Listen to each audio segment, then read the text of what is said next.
Ito ang isa o maaaring pinakamalakas sa gaming phone ngayong taon. At ito ang Red Magic 10S Pro. Equipped lang naman ng overclock Snapdragon 8 Elite chip. Pero ang tanong, dahil nga overclock version, mas mabilis ba tong uminit? Mas maganda ba tong overclock version kaysa sa regular Snapdragon 8 Elite? Maganda ba yung bagong version ng cooling system na Red Magic ngayon? Ano yung mga na-upgrades dito? At higit sa lahat, worth it ba talaga tong phone na to pagdating sa gaming? Yan at iba pang mga bagay ang pag-uusapan natin sa video na to. Kaya kung interesado ka, tara, pag-usapan natin.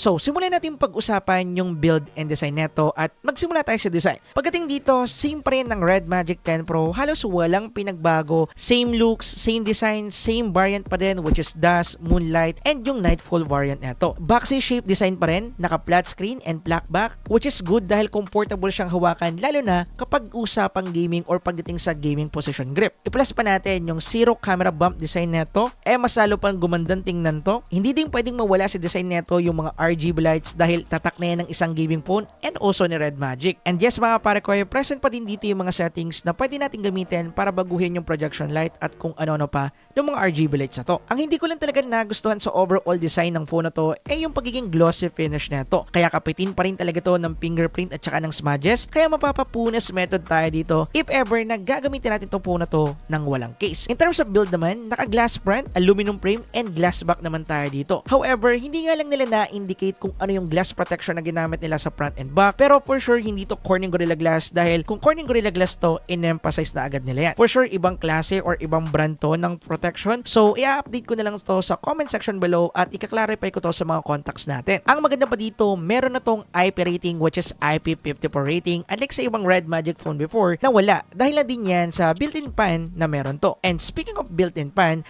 present pa rin to sa Red Magic 10S Pro at meron pa rin tong 23,000 RPM max rotation speed. Syempre, hindi din pwedeng mawala yung ating shoulder trigger button dito at napaka-useful yan mga kapare ko sa mga shooting games, lalo na sa mga naka 4-finger style setup dyan. Magugustuhan ninyo to. And higit sa lahat, nandito pa rin yung pinakamamahal na 3.5mm audio jack ng mga gamers out there. Ngayon naman, pag-usapan natin yung display neto. Pagdating dito, halos the same lang ng Red Magic 10 Pro. Naka 6.85-inch AMOLED panel with 1.5K resolution display and mayroong smooth and very responsive na 144Hz refresh rate. Mabilis and responsive din yung ating built-in fingerprint dito. Mariread agad yung fingerprint mo, itatouch mo lang. Manipis na rin yung bezels neto, halos symmetrical na. Tanging yung chin part na lang yung medyo makapal. And actually, halos hindi natin yan mapapansin kung hindi natin papansinin. Hindi, joke lang. And dahil Red Magic phone to, naka full display screen na rin po tayo dito, which is makikita natin ng buo yung display natin dahil naka under display yung ating selfie camera dito. And real talk lang mga kapare ko, sa tagal ko na nagko-cover ng mga Red Magic phone, ito yung part na nagugustuhan and at the same time, nitpicks ko pagdating sa mga Red Magic phone. Maganda naman talaga yung full display neto pagdating sa movie watching, social media, and also gaming. Walang distraction actually. Ang magiging distraction mo na lang yung mga butaw or mga bonak mong teammate. Yun lang. Pero pagdating sa display, no doubt about it, na-nail talaga ng Red Magic. Pero pagdating sa selfie camera neto, na-compromise din yan mga kapare ko. Makikita kasi natin yung pagiging soft and low detail ng mga selfies natin dito, lalo na sa low light, napaka-noisy ng photo, halatang halata. Pero mapapansin din natin na medyo meron silang konting improvement pagdating dito using software dahil more on AI processing sila dito. Sobrang tapang na AI processing to the point na mahalata mo kapag sinumin mo yung photo mo, yung mga watercolor effect dahil ginawa talaga nila lahat para mas mapaganda yung selfie camera natin through software. However, yung sensor din kasi na ginamit ay hindi ganong kagandahan kaya bumabagsak din sila pagdating sa part na to. But at least pull off nila itong mga ganitong photos which is para sa akin medyo goods na. Pero pagdating sa video, yun talaga yung part na hindi ganong ka-acceptable pagdating sa phone na to and this is one of the main reason kung bakit hindi ko magawang daily driver phone ang mga Red Magic phones dahil sa selfie camera neto. Ako kasi yung tao na mahilig makipag-calls or kaya mahilig makipag-video calls, may mga meetings ganyan and pagdating sa quality ng camera neto, hindi ko siya talaga magagamit. Pero in overall, pagdating sa display part neto, na-nail talaga nila yan. Sinabi ko na naman kanina, wala na silang kinakailangan pang patunayan dito. Kung usapang anime watching, movie watching, goods na goods, isama pa natin na naka wideband L1 na to, fresh from the box. At pagdating din sa kanyang dalawang dual stereo speaker, panalo din, buo and okay yung sound quality. Although medyo nakukulangan lang ako sa bass and also treble, pero meron naman tayong equalizer na pwedeng gamitin dito to enhance that part. So bahala na lang kayo sa customization. presentation. But in overall, good sa akin kung ako yung tatanungin in terms of speaker preset. Ngayon naman, pag-usapan natin yung pinaka main reason kung bakit tayo bibili ng isang Red Magic phone and also ng isang gaming phone, and yan, yung kanyang gaming capability part. Again, yung ginamit na chipset dito is the overclock Snapdragon 8 Elite chipset na tinatawag ni Red Magic na leading version. And gusto ko lang linawin para hindi kayo malito, yung mga non-S variant and yung mga S variant na nare-release na Red Magic every year, isa lang naman yung pinagkaiba nila. Yung isa gumagamit ng regular version ng flagship Snapdragon chipset na ginamit nila, and then yung isa naman is gumagamit ng overclock version or mas improved na version ng chipset na na-release that year. And merong slightly improvement pagdating sa thermals. Anyway, ito naman yung specs ng Snapdragon 8 Elite leading version. Pagdating sa kanyang CPU, meron tayo ditong 4.71 GHz which is bump up yan from 4.32 GHz ng regular Snapdragon 8 Elite. Pagdating naman sa GPU, from 1100 MHz frequency, naging 1200 MHz naman pagdating dito sa ating leading version. And to be honest, konti lang yung binump na upgrade nito from its previous Snapdragon 8 Elite regular version. Actually, nag-translate din yan sa ating benchmark testing dahil nakakuha lang tayo dito ng significant jump pagdating sa performance. Nakakuha tayo dito ng 2.7 plus or almost 2.8 million Antutu benchmark score from 2.7 flat na Antutu benchmark score sa Red Magic 10 Pro. And then, nakakuha din tayo dito ng solid performance pagdating sa ating Wildlife Extreme Stress Test. And nakakuha tayo dito ng 7,000 plus best loop score and then 5,000 plus or almost 6,000 na lower loop score, which is nice at pinapakita lang neto na hindi siya basta-basta magta-thermal throttling. Ibig sabihin nito, consistent to pagdating sa mga heavy load, wala tayong magiging problema. Ganun pa man, benchmark testing pa rin itong ginawa natin at the end of the day, talagang masasagad yun yung performance ng phone natin. Kaya ngayon, isa lang natin siya sa pinaka-field kung saan talaga siya gagamitin,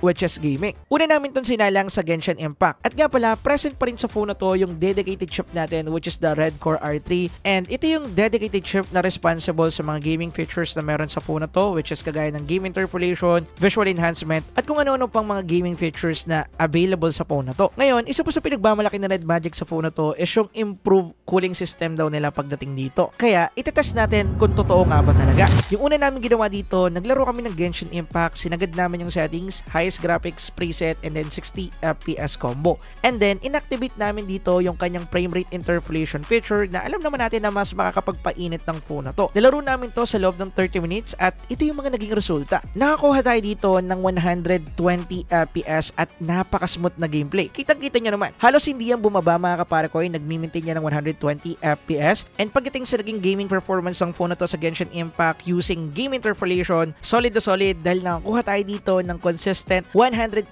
to 121 FPS at never itong bumaba ng below sa 119 FPS mga kaparakoy. All throughout the video, minonitor namin yan, hindi talaga siya bumaba at napaka-solid ng performance niya dahil maintain yung nakuha nating FPS dito. So parang binibasic niya lang dito yung Genshin Impact. And then sa loob ng 30 minutes ng paglalaro with game interpolation, nakakuha kami dito ng 44 to 45 degrees Celsius, which is para sa akin is not bad dahil after to ng 30 minutes using game interpolation feature, pero pagdating sa ating Red Magic 10 Pro before, literally na 15 minutes lang, pumalo agad to ng 45 degree Celsius. So dito, mas masasabi ko medyo okay yung temperature niya, but the same pa rin napapalo dun sa peak temperature natin.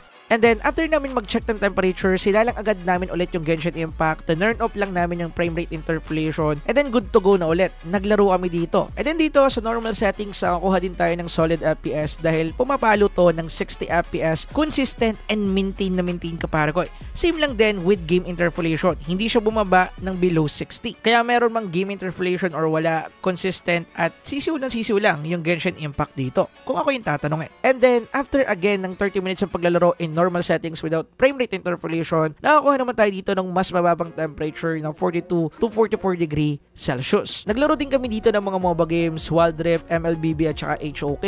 At pagdating sa naging gameplay natin dito, hindi ko na kinakailangan pang explain dahil masyadong overkill itong Red Magic 10S Pro pagdating sa mga game na to. Nakakuha tayo ng solid and maintaining 120 FPS sa tatlong MOBA games na to, and for sure sa ibang mga MOBA games, ganun din yung magiging performance nito. And then, masasabi ko rin na optimize itong 8 Elite sa mga game na to dahil nakakuha tayo ng maximum settings, which is not bad. Ganun din yung scenario dito sa CODM, max out settings lang ulit, extreme frame rate, and then medium graphics, no problem. Pagdating sa MP mode, first time ko lang itong na-experience sa Call of Duty Mobile, nakakuha tayo ng 144 to 45 FPS, solid na solid. Pagdating naman sa VR mode, naka 120 FPS tayo dito. Pinapakita nito na basic lang to pagdating sa Red Magic 10S Pro. Kaya kung CODM player ka, walang ka problema pagdating dito sa CODM, maganda yung response time sa screen, talagang may enjoy nyo to. Ngayon naman, pagdating sa thermal na nakuha natin dito, nakita nyo naman yung nakuha nating temperature pagdating sa Genshin Impact, quite okay kung ako yung tatanungin. Ganun din yung nakuha nating temperature pagdating sa mga MOBA game, naglalaro lang ng 38 to 43 degrees Celsius. It depends sa game na lalaroin mo at saka sa settings, and syempre sa tagal. Pagdating naman sa CODM, nakakuha din tayo dito ng 43 degrees Celsius, which is not bad para sa 2 games sa paglalaro pagdating sa MP and also VR. Goods na yan. Ngayon, yung feedback ko sa thermal neto is quite the same lang sa Red Magic 10 Pro. Although sinasabi ni Red Magic na improve or mas in-improve nila yung liquid metal nila, which is tinawag nila na liquid metal 2.0. Actually, base sa paper, improve naman talaga. Dahil kung makikita natin dito sa diagram nila from Red Magic 10 Pro na nakalagay lang sa may bent part yung ating liquid metal, ngayon nilagay na nila to sa mismong ibabaw ng chipset natin. So para sa mga hindi nakakaalam, ginagamit na po itong ganitong klase ng cooling system sa mga gaming laptops before hanggang sa ngayon, yung kanilang liquid metal, which is isa kasi itong conductive material na kung saan tinatransfer mismo ng liquid metal yung init sa kanya from dun sa chipset at ina-absorb naman to ng vapor chamber mismo ng device para i-eliminate doon sa ating mismong fan or mas palamigin na siya doon sa loob. Ganun siya lang nag-work. And dito, na-nailed naman nila yung part niyon. However, based sa mga nakuha nating thermal, the same lang din sila ng Red Magic 10 Pro. Walang halos pinagbago pagdating sa cooling efficiency, the same lang talaga. Pero don't worry, mas magiging malinaw tong part na to kapag sinalang na natin siya sa extreme gaming test. So don't worry, after ng video na to, ipapublish din agad natin. Kaya abang kayo dyan. Pag-usapan naman natin yung software. Bale, meron na itong latest Red Magic OS 10.5, which is ito yung latest OS version neto. And pagdating sa UI neto, ganun pa rin yung feedback ko, almost bloatware free. Halos yung mga installed application dito is sa kanila din naman at pwede rin naman nating i-hide or i-force stop. So walang problema. The same na maganda pa rin yung choices nila ng animation dito in terms of navigation, snappy at solid pa rin, napaka-responsive. Plus mo pa na 144Hz yung screen refresh rate neto. Pagdating naman sa mga gaming features, napakadami, hindi ko na iisa-isahin. Pero nandiyan yung ating game interpolation feature, game info section at iba pang mga useful feature at higit sa lahat, meron na rin tayo ditong bypass charging. And speaking of charging, supported na neto yung 80 watts fast charging support. Actually, kaya mong i-full charge tong phone na to sa loob ng almost 1 hour lang mga kapare ko. Meron kasi itong 7,050 mAh battery capacity. Yes, malaki po yan. Kaso nga lang, marami din itong mga gaming features na nakakapag-consume ng maraming power dito sa phone na to. Kaya at the end of the day, for sure, i-charge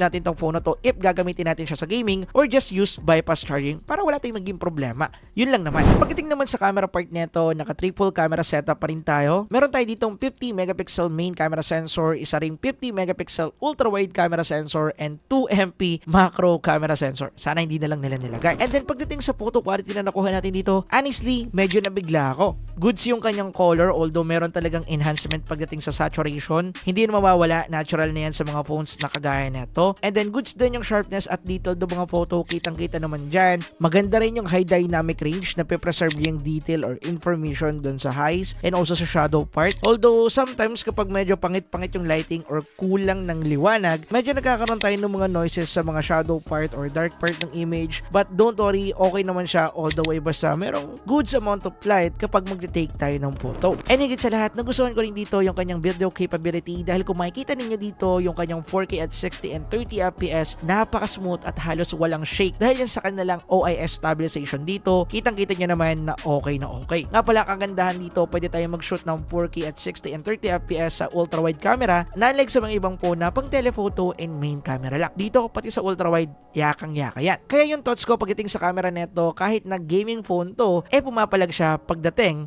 sa kanyang main camera setup. which is para sa akin, goods na goods yun para sa isang gaming phone. Ngayon naman, usapang conclusion, final verdict, and also presyo. So, unahin na muna natin yung presyo. So, yung presyo nito currently sa website nila, by the way, link in the description down below if gusto nyong umorder, mabibili natin siya sa $649 na SRP at pwede pa tayong maka less than $30 using early bird promo sale price nila na pwede nyong i-avail dyan sa description down below. At magiging available nga pala ito ngayong June 18, kaya sa release ng video na to, for sure, pwede na kayong umorder sa kanila. Bale, yung equivalent ng $649 is 36,000 plus pesos dito sa PH. Ngayon, if ever na gusto nating bumili dito talaga sa local or sa Philippines, antayin po natin na magkaroon sila ng stock dito. Aabutin niya ng 1 to 2 months for sure. Ganyan naman yung nangyayari. And for sure, mas mahal yan. Papalo yan ng 49 or 50,000 pesos. It depends sa variant na bibili natin. Kaya pwede nyong abangan yan. Wala namang problema. Ngayon, pagdating naman sa recommendation and conclusion ko dito, para sa akin, hindi nyo na kinakailangan pa mag-upgrade sa 10S Pro. If ever na meron kayong 9S Pro, 10 Pro, or kaya kahit 9 Pro, no need na mag-upgrade sa 8 Elite mga kaparekoy. Ako na nagsasabi sa inyo. Dahil kung usapang gaming, at the end of the day mga kaparekoy, hindi pa na ma-maximize or wala pang game na nabibuild na kayang i-maximize yung performance pagdating sa 8 Elite or kahit sa 8 Gen 3 man lang. Sa 8 Gen 2 yan meron na, pero kung usapang performance lang,